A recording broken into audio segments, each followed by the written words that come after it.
कि आओ चलो हम और आप सभी मिलकर देखते हैं प्रिया की टुन्नी कहानियाँ। लो हम आ गए, हम सभी देखेंगे प्रिया की टुन्नी कहानियाँ। अरे अरे आप लोग कहाँ जा रहे हो? आप भी आइए और मेरे साथ मजा आएगा कहानी। दोस्तों, आज की कहानी जिगरबाज और उसकी पत्नी सोना की है, तो चलिए देखते हैं। सुनिए जी, आपने तो कहा था आने वाली इस सर्दी अपना घर भी बन जाएगा और खाने की भी तैयारियां कर लेंगे, पर आपने तो कुछ भी नहीं किया। अब मुझे भूख लगी है, बताइए मैं क्या खाऊं? आप बहुत आलसी हैं, बस अपने फैशन पर ध्यान देते हैं। ना तो कभी आज तक घर बनाया, ना खाने की व्यवस्था कभी की है, बस दूसरों से मांग मांग कर गुजारा करना पड़ता है। पता नहीं आपने क्या देखकर मेरे पिताजी ने मेरी शादी आपसे करवा दी। देखो सोना, फालतू में झगड़ा मत करो। सर्दियां शुरू हो गई हैं तो मैं क्या करूं? रही बात घर की तो एक ना एक दिन बन ही जाएगा, और रही बात खाने की तो जब जाती हो मांगने किसी से तो कोई ना कोई दे ही देता है, तो फालतू में मैं मेहनत क्यों करूं? जाओ जाके किसी से मांग के खा लो। कितने बड़े आलसी हो आप, ना तो कभी खाना इकट्ठा करते हो सर्दियों के लिए, ना घर बनवाते हो। लोगों से मांग मांग कर कब तक खाएंगे? आपके इस आलसी स्वभाव की वजह से ही आपको कोई कुछ नहीं देता। मैं तो जा रही हूँ खाना मांगने। सोना खाना मांगने के लिए पास के गांव पहुंच जाती है। कालू भैया, मुझे थोड़ा सा खाना दे दो, मुझे बहुत तेज से भूख लगी है। सोना बहन, मैं आपको हमेशा खाना देता था, पर मैं इस बार आपको खाना नहीं दे पाऊंगा क्योंकि मैंने इस सर्दियों में बहुत ही कम ही खाना इकट्ठा किया है। मेरी तबीयत खराब होने की वजह से मैं ज़्यादा खाना इकट्ठा नहीं कर पाया। वैसे एक बात बोलूं, आप अपने पति को क्यों नहीं समझाती हैं? वो घर में पड़े रहते हैं आलसियों के जैसे, और खाना भी नहीं इकट्ठा कर पाते हैं क्या?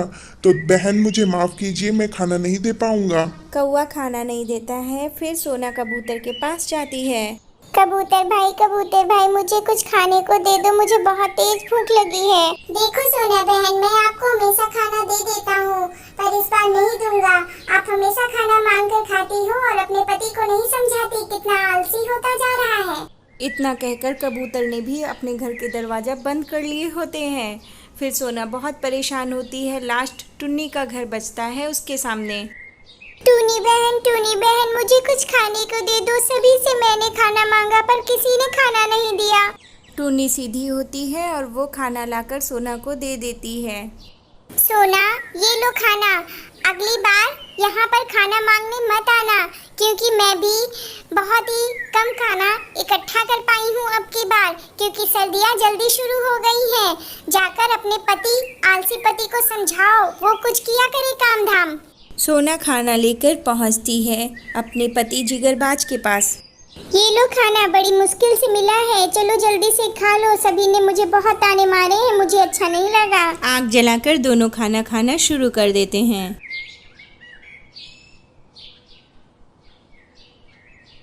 अब मुझे नींद आ रही है, मैं तो सोने जा रहा हूँ, तुम भी सो जाओ। बड़ा मजा आया खाना खाकर। खाना खाने के बाद दोनों आराम से सोने लग जाते हैं। फिर अगले दिन। सुनिए जी, कल तो खाना मिल गया था, हम लोगों ने खा लिया था, पर आज क्या करेंगे? कोई खाना नहीं देगा, सबने मना कर दिया है, क्या करें? तुम तो फालतू में परेशान होती हो। तुम क्या जानो लोग मेरी कितनी इज्जत करते हैं यहाँ पर। मैं जाऊंगा तो मुझे जरूर खाना देंगे, भले ही मेरी पीठ के पीछे मुझे आलसी बोलते हो, पर मेरे सामने कहने की हिम्मत नहीं पड़ती लोगों की। मेरी बहुत इज्जत करते हैं। मैं जा रहा हूँ खाना लेने। अरे जाओ जाओ, बनावटी बातें मत करो। मुझे पता है लोग तुम्हारी इज्जत नहीं बल्कि बेइज्जती करते हैं। खाना तो दूर, लोग तुम्हें एक दाना भी नहीं देंगे। सोना ताना मार ही रही होती है अपने पति को। उसका पति उठकर चल देता है खाना लेने के लिए, लेकिन रास्ते में सोच भी रहा होता है कि सोना कह तो सही रही है, मुझे तो कोई खाना नहीं देगा।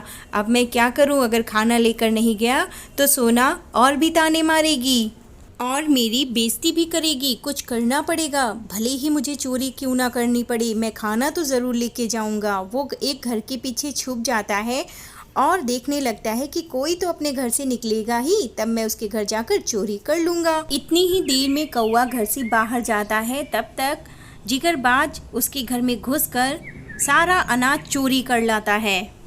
सारा अनाज लेकर वो अपनी पत्नी सोना के पास पहुँचता है। देखो सोना, मैं कितना सारा अनाज मांग कर लाया हूँ। मैंने कहा था ना, लोग मेरी बहुत इज्जत करते हैं। फालतू में तुम ही मुझे ताने मारी जा रही थी, मेरी बेइज्जती कर रही थी। देखो, अब मुझे कई दिनों तक लोगों से खाना नहीं मांगना पड़ेगा। हाँ, ये तो कमाल हो गया। मुझे तो लोगों ने खाना देने से मना कर दिया था, पर आपके लोग वाकई में कितनी इज्जत करते हैं, कितना सारा खाना दिया है। अब तो हम लोग कई दिनों तक बैठे बैठे खाएंगे। वैसे एक बात बोले, लोग इतने अच्छे हैं, अपने आसपास के तो खाना दे देते हैं, कहीं और होते तो खाना मिलता नहीं। इसलिए मैं आपसे कह रही हूँ, सर्दियों के लिए आप भी अनाज इकट्ठा कर लिया करें। लोगों से मांग मांग कर खाना अच्छा नहीं लगता। हाँ भाई, सुन लिया, इकट्ठा कर लेंगे। चलो अब खाना खाते हैं। फिर आग जलाकर दोनों मज़े से खाना खाते हैं। खाना खाने के बाद आराम से सो जाते हैं। इधर कालू कौवा अपने घर वापस लौट कर आता है और शोर मचा देता है। अरे मेरे घर चोरी हो गई, मेरा सारा अनाज किसी ने चुरा लिया है।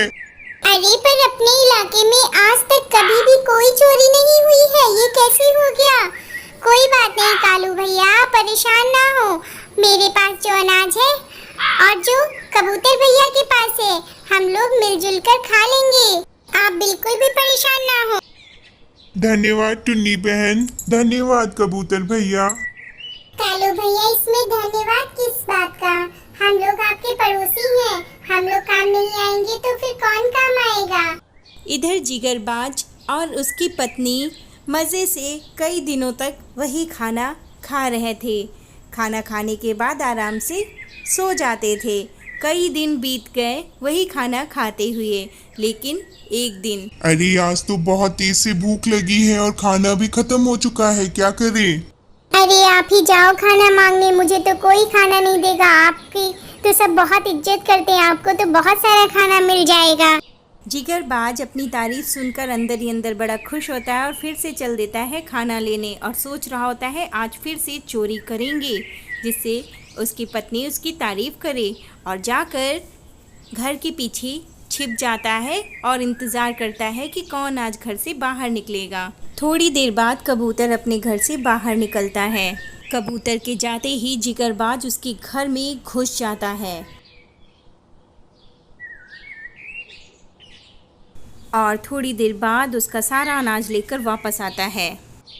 ये देखो सोना, आज फिर से मुझे लोगों ने कितना सारा अनाज दिया। देखा मेरी कितनी इज्जत होती है यहाँ पर।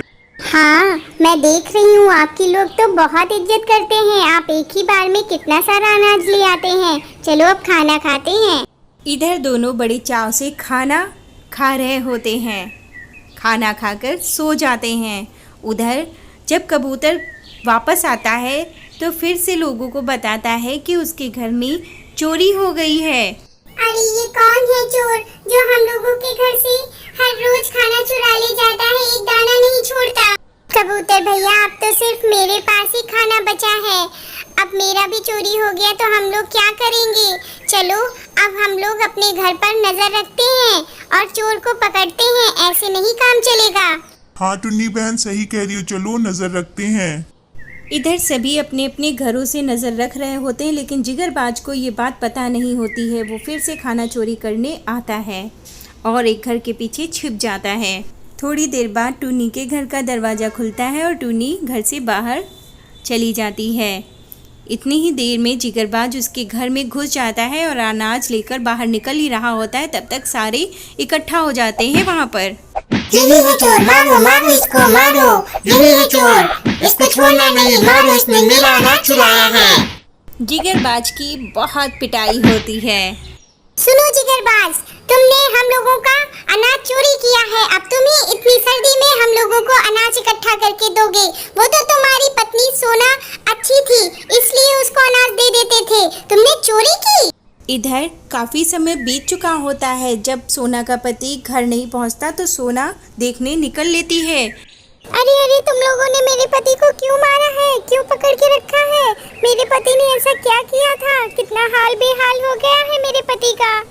सोना बहन, तुम्हारा पति जिगरबाज हम लोगों के घर से हमेशा अनाज चोरी कर ले जाता था। हम लोगों ने कितनी मेहनत से इस अनाज को इकट्ठा किया है सर्दियों में खाने के लिए। अब हम अपने बच्चों को क्या खिलाएंगे, इसलिए हम लोगों ने मिलकर इस जिगरबाज की पिटाई की है। अब जिगरबाज की यही सजा है कि ये हम लोगों को इतनी सर्दी में अनाज इकट्ठा करके देगा, वरना हम लोग इसे छोड़ेंगे नहीं। आप आलसी कामचोर तो थे ही, अब चोरी करना भी सीख लिए। मुझे नहीं रहना तुम्हारे साथ, मैं जा रही हूँ अपने पापा के पास। हाय रे मेरी किस्मत, पापा ने क्या सोचकर मेरी तुमसे शादी कर दी थी। मैं जा रही हूँ। इतना कहकर सोना अपने पापा के पास चली जाती है। इधर टुन्नी, कालू कौवा और कबूतर जिगरबाज से अनाज इकट्ठा करवाता है सर्दियों के लिए, और जिगरबाज को सबक भी सिखा देते हैं ये लोग।